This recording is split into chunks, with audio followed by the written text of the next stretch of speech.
Evrim Akın ile Asena Keskinci arasında başlayan gerginlik, magazin masalarının tam anlamıyla nabzını hızlandıran bir hale dönüştü.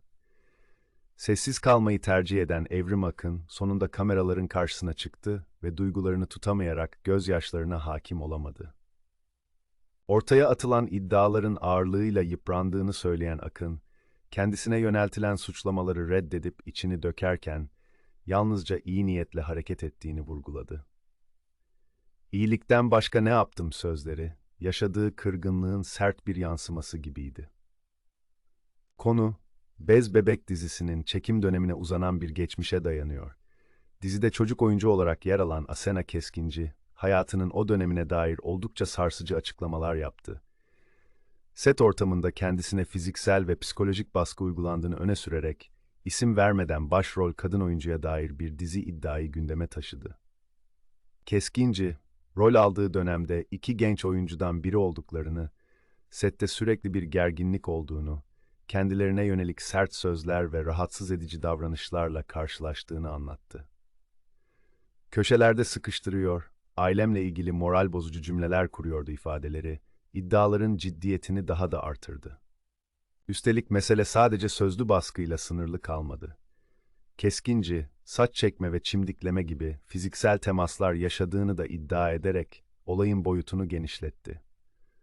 O dönem sette duyduğu huzursuzluğu, kendisini yalnız ve korunmasız hissettiğini, çocuk yaşta böyle davranışlarla karşılaşıp ne yapacağını bilemediğini belirterek dile getirdi. Bu anlatımlar sosyal medyada büyük yankı uyandırdı ve tartışmanın alevlenmesine neden oldu. Tüm bu açıklamaların ardından gözler doğal olarak Evrim Akın'a çevrildi. Günlerce yorum yapmayan Akın, sonunda basın mensuplarının karşısına çıkmayı seçti. Duygusal olarak zorlandığı her halinden belli olan oyuncu, iddiaların hiçbir gerçeği yansıtmadığını belirtti. Kendisine yönelik bu söylemlerin bilinçli bir algı operasyonuna dönüştüğünü, haksızlığa uğradığını, uzun bir süre bu durumu sindirmeye çalıştığını anlattı. Sözleri sık sık duygularına yenik düşerek kesildi. Bir yandan kendini savunurken, bir yandan da hayatı boyunca kimseye zarar verecek bir tavrı olmadığını söyledi. Sonuçta ortaya karışık, hassas, iki tarafı da duygusal olarak yıpratan bir tablo çıktı.